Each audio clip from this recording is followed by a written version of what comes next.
Obrigado, Renata.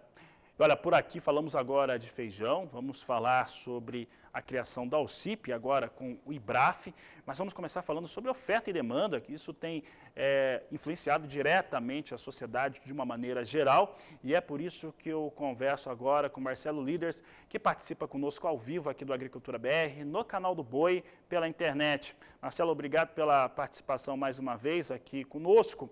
E como que está esse cenário hoje no Brasil em relação à oferta que nós temos, a produção de feijão, em relação à demanda nacional? Boa tarde, seja bem-vindo. Boa tarde, é um prazer, Fabiano. Sempre muito bom falar com vocês sobre o mercado do feijão. Bom, vamos lá. O que nós estamos vendo esse ano e vivendo, né, cada um de nós aí como consumidores, é a consequência do clima sobre a área plantada e sobre a produtividade.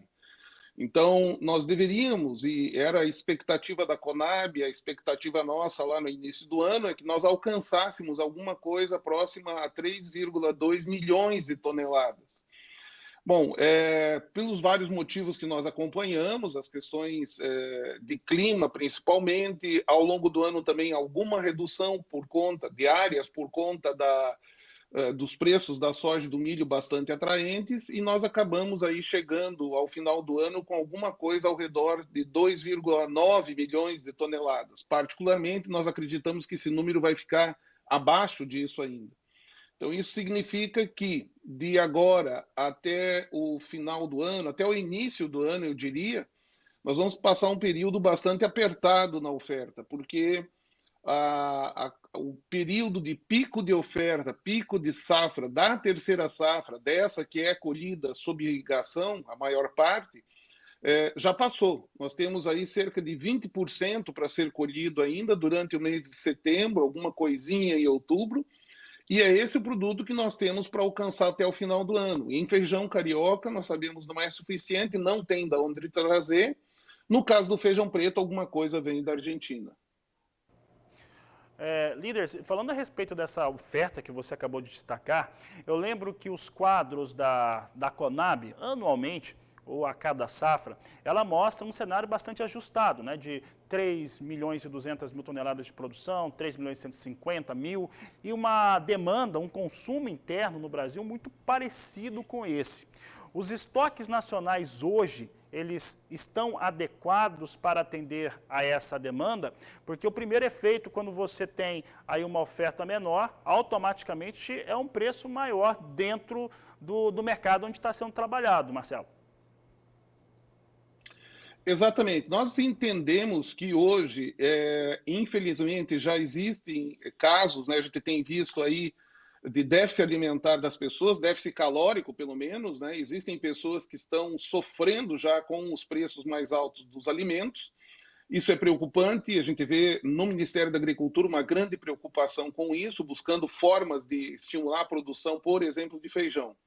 Quando nós olhamos lá nos números da Conab, de que nós temos 3 milhões e 200 e que fica ali mais ou menos ajustado, num primeiro momento nós fomos levados a acreditar de que está tudo bem, nós estamos produzindo aquilo que nós estamos consumindo, mas não é bem assim. Segundo o Ministério da Saúde, né, o feijão ele é básico para a saúde do brasileiro, é o primeiro item a ser comentado e lembrado quando nós falamos de combate à fome, ou mesmo do brasileiro pela sua tendência, pelo seu costume. O brasileiro gosta do feijão. Então, nós deveríamos estar consumindo hoje de 15 a 17 quilos por habitante, bem menos já do que lá na década de 80, 90, que a gente chegava a consumir acima disso. Só que a produção esse ano, Fabiana, a produção não vai alcançar 13 quilos por habitante. A produção. Então, dessa produção total dos 13 quilos, nós temos que tirar estoque de passagem, nós temos que tirar a quebra, que no processamento sempre vai ter, nós temos que tirar mais aquilo que é utilizado como semente. E então a gente vê que nós temos oferecido para a população menos feijão do que a população gostaria de consumir. Marcelo, falando agora a respeito que o consumidor final, aqui no Brasil, ele enxerga, né, exatamente todos os efeitos do que você acabou de explicar, os preços mais altos na gôndola. Para o produtor de feijão, para quem trabalha no campo, o feijão hoje ele remunera adequadamente, porque não necessariamente porque o preço está alto na ponta final que quem está produzindo está tendo uma boa remuneração. Hoje a remuneração está adequada para os produtores de feijão? Olha, quando você compara com as outras culturas, Fabiano, pode ser que não, porque você vê que o resultado do investimento do produtor em soja e milho pode ser superior ao resultado que ele vai ter lá na sua área ao plantar feijão. Nem sempre essa conta fecha agora, né? Por isso que as áreas de feijão vêm diminuindo. Por exemplo, a primeira safra que está sendo plantado agora, ela provavelmente vai ser 40, 43% menor do que a área que era plantada em 2015. Então, isso por quê? Porque os produtores consideram mais interessante plantar soja e o milho agora nessa primeira safra e depois plantar feijão, talvez com uma área maior na segunda safra. Do ponto de vista do produtor que está colhendo hoje, que não teve quebra, né, dentro daquela situação ideal, e a gente tem que tomar muito cuidado quando fala com a população em geral, porque o lucro que o produtor está tendo é muito relativo. Né? Se você pegar o custo de produção hoje no Paraná, em lavouras de sequeiro, aquilo que foi colhido na segunda safra, é alguma coisa, segundo a Secretaria da Agricultura, ao redor lá de 170, R$ 175.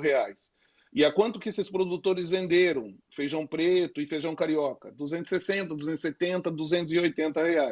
Então alguém vai olhar e vai dizer assim, uau, 50% de margem. Mas espera aí, esse produtor ele teve prejuízo na safra do ano passado, teve uma produtividade menor. Não são todos os produtores que conseguiram colher bem esse ano. Nós tivemos o problema da estiagem. Quanto custou para esse produtor a estiagem?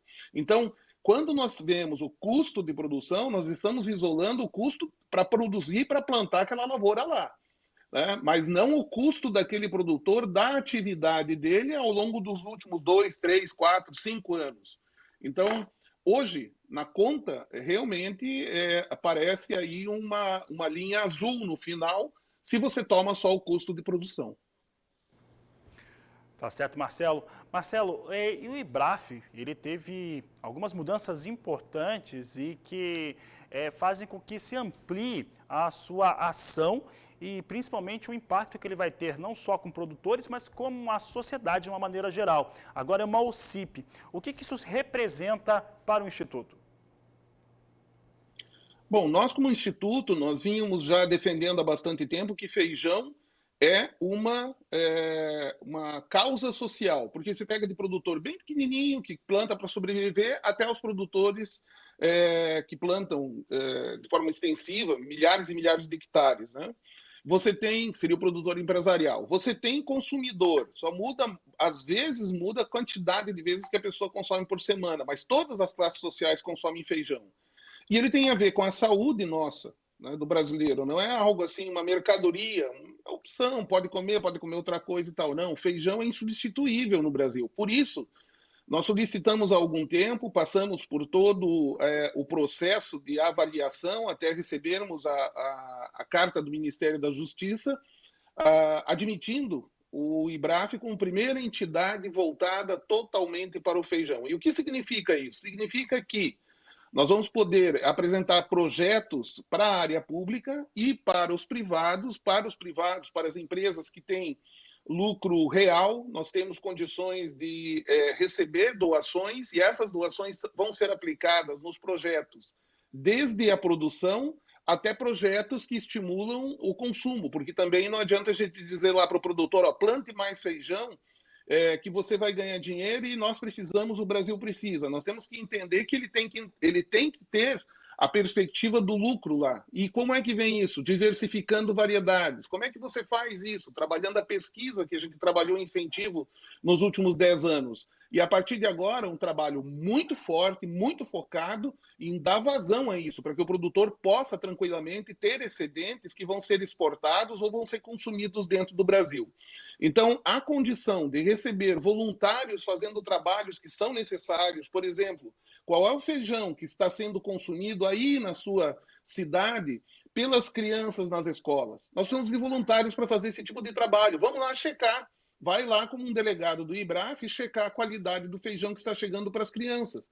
Enfim, nós temos muito trabalho em apoiar essa cadeia produtiva, apoiar ações governamentais, solicitar ações governamentais do Ministério da Educação, do Ministério da Saúde, do Ministério da Agricultura, né, de novos projetos, novas aplicações para feijão que está acontecendo, chamar o pessoal da gastronomia, produzir receitas especiais a partir daquilo que o feijão pode oferecer. Tem aí a carne feita da proteína vegetal, né? Temos acompanhado essas iniciativas. Então, tem muito trabalho e o IBRAF nós estamos muito entusiasmados, muito energizados aqui em continuar levando uma boa informação para o produtor e defendendo, né, o orgulho do brasileiro de consumir o feijão. Tá certo, Marcelo Líderes, eu agradeço sua participação aqui no Agricultura BR. Um grande abraço a você e uma boa tarde. Uma boa tarde e espero que você encontre um prato de feijão, Fabiano.